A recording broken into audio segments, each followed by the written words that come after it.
अस्सलाम वालेकुम स्टूडेंट्स, हमने national book foundation class 10 mathematics new book की वीडियो सीरीज स्टार्ट की हुई थी और हम chapter number 3 matrices and determinants कर रहे थे और उसके एक्सरसाइज 3.2 क्वेश्चन नंबर 1, 2 एंड 3 मैंने अपलोड कर दिया है। उसका लिंक मैंने इस वीडियो के डिस्क्रिप्शन में दे दिया है, आप जाकर वो दे सकते हैं। आज हमारे पास है क्वेश्चन नंबर 4। क्वेश्चन नंबर 4 में वो कह रहे हैं if A equals to this matrix B, this matrix C आपके पास ये है, डी आपके पास ये है और ई आपके पास ये है, then check whether A plus B equals to C. अब दो मैट्रिक्स के एडिशन के लिए क्या ज़रूरी है, हम पहले वो देख लेते हैं। आपकी बुक में ही मेंशन है addition and scalar multiplication of matrices.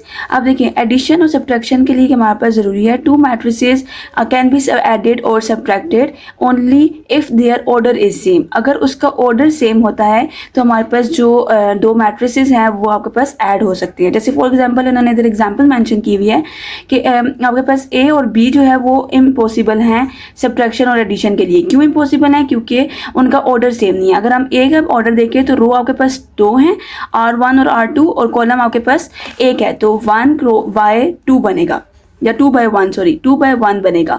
और बी का अगर हम देखें तो उसमें आपके पास 1 रो है और 2 कॉलम्स हैं तो उसमें आपके पास 1 × 2 बनेगा। तो इस तरह से आपका ऑर्डर जो है वो डिफरेंट आ रहा है। तो इसमें आपके पास ये देख लें कि एडिशन और सब्ट्रैक्शन के लिए ए ऑफ ए और C is possible as their order is same.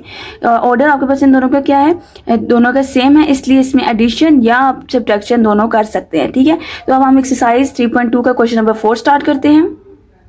Okay student, हमारे पास पार्ट 1 है A plus B equal to सी। तो हमने ए और पहले लेफ्ट हैंड साइड देखनी है, ए प्लस बी हमने करना है तो 1 2 3 -3 आपके पास ए है, बी आपके पास 1 -2 3 एंड 3 है। अब इसके पहले हम ऑर्डर चेक कर लेते हैं।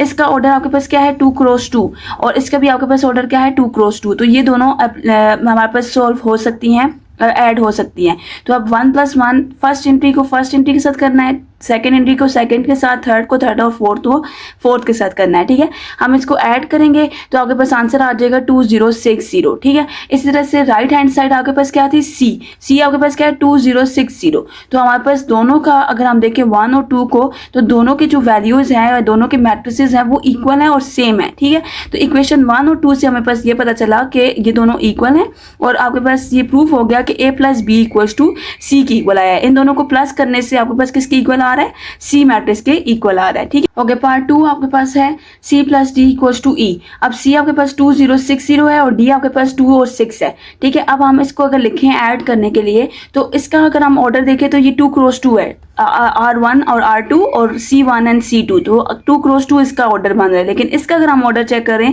तो इसका R1 और R2 2 रोज हैं और एक कॉलम है, तो हमारे पास इसमें ऑर्डर जो है वो डिफरेंट है। तो मैंने यहाँ पर मेंशन कर दिया two matrices can be added और subtracted only if their order is same. C plus D is not possible because their order is not same. हमारे पास पहले ये ऐड ही नहीं होगा तो हम इसको कैसे कह सकते हैं कि वो E के इक्वल है। ठीक है, तो ओके पार्ट 3 आपके पास है D plus D equals to E। तो D आपके पास मैट्रिक्स क्या है 2 और 6, तो उसी को आपने E के इक्वल लेकर आना है। तो 2 + 2 और 6 और 2 और 6 दोनों को ऐड हम करेंगे। इसका ऑर्डर आपके पास है 2 × 1 और इसका ऑर्डर भी आपके पास क्या है 2 × 1। तो आप इनको ऐड कर सकते हैं। ठीक है, अब अगर हम इन दोनों को ऐड करते हैं तो 2 + 2 आ जाएगा और 6 + 6 आ जाएगा। इन दोनों को ऐड किया तो 4 और 2 आ गया। लेकिन अब आपके पास ई जो मैट्रिक्स थी वो आपके पास क्या है 2 2 6 6, ये इक्वल नहीं आया। तो इसका मतलब है कि डी प्लस डी जो है वो आपके पास ई मैट्रिक्स के इक्वल नहीं है। तो आप यहाँ पर मेंशन कर लेते हैं कि ई आपके पास 2 और 2 था और 6 और 6 है, लेकिन आपके पास आंसर क्या है 4 और 12। तो यहाँ पर आप मेंशन कर देंगे कि ई सो 1 और 2 इज नॉट सेम, तो आपके पास D plus D is not equals to E आ जाएगा। पार्ट 4 है आपके पास E - D equals to C।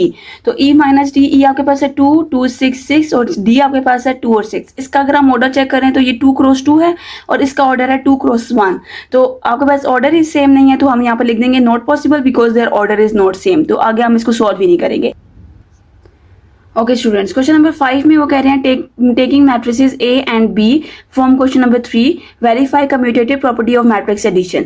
तो अगर हम क्वेश्चन नंबर 3 में देखें A आपके पास क्या है 5 3 -2 एंड 6, B आपके पास है 10 8 -8 एंड 6। तो इसके जो ऑर्डर है वो दोनों 2 × 2 और 2 × 2 है तो इसकी एडिशन हो सकती है। और कम्यूटेटिव प्रॉपर्टी क्या होती है A + B equals to B + A। तो हम इसको वेरीफाई कर लेते हैं। Okay student, commutative property of matrix addition आपके पास क्या है, A plus B equals to B plus A.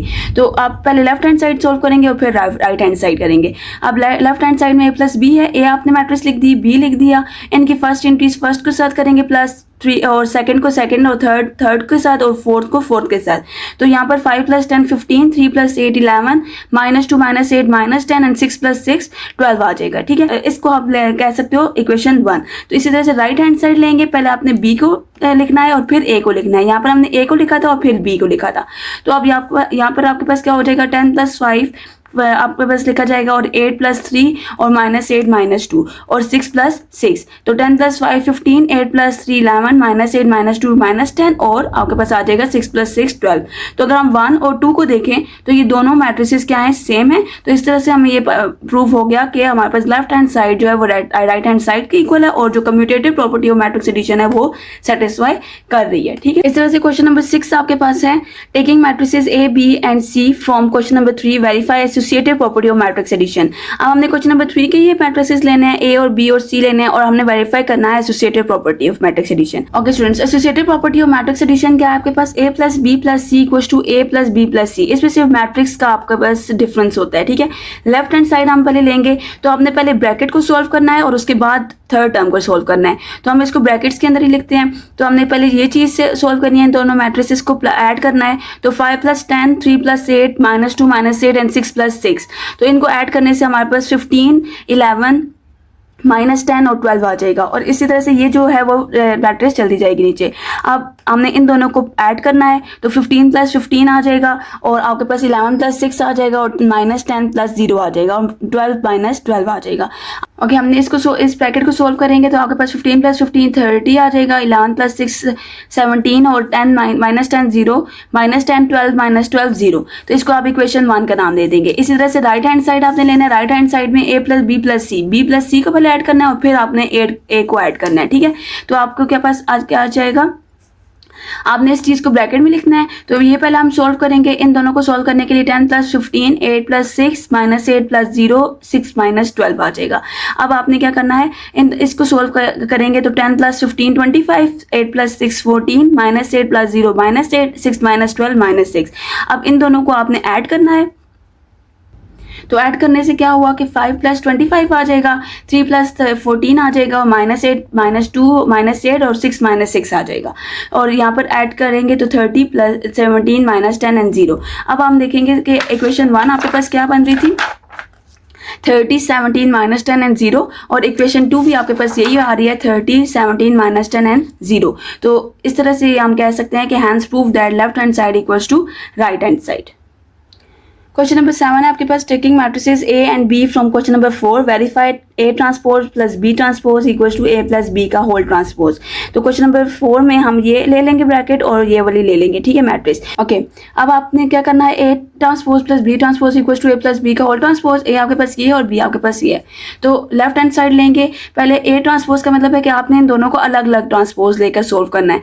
A आपके पास ये लिखा हुआ है, इसका ट्रांसपोज देंगे, रो को कॉलम और कॉलम को रोज में चेंज करना होता है ट्रांसपोज में।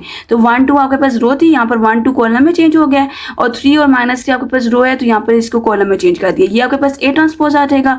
इस तरह से B का आपने लेना है ट्रांसपोज, तो B का ट्रांसपोज में आपने ये रो थी तो इसको कॉलम में चेंज कर दिया और ये भी आपके पास रो थी तो इसको कॉलम में हमने चेंज कर दिया। तो ये आपके पास A ट्रांसपोज आ जाएगा और ये B ट्रांसपोज आ जाएगा।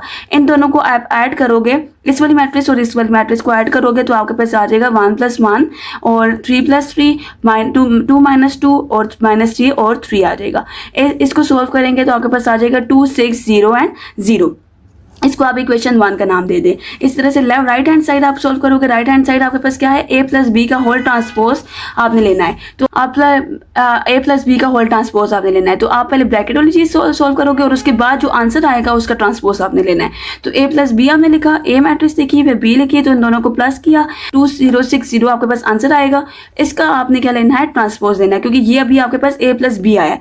अब A + B का होल ट्रांसपोज लेने के लिए 2 0 को आपने क्या करना है, ये रो में है तो इसको कॉलम में चेंज कर देंगे और 6 0 भी रो है तो इसको कॉलम में चेंज करेंगे, ये आपके पास ट्रांसपोज आ जाएगा। तो अगर हम ये नोट करें कि इक्वेशन 1 भी 2 6 0 0 है और इक्वेशन 2 भी आपके पास 2 6 0 0 है, तो लेफ्ट हैंड साइड जो है वो राइट हैंड साइड के इक्वल आ जाएगी। इस तरह से हमारा इक्वेशन सोल्व हो जाएगा। क्वेश्चन नंबर 8 हम नेक्स्ट वीडियो में करेंगे। थैंक यू, अल्लाह हाफिज़।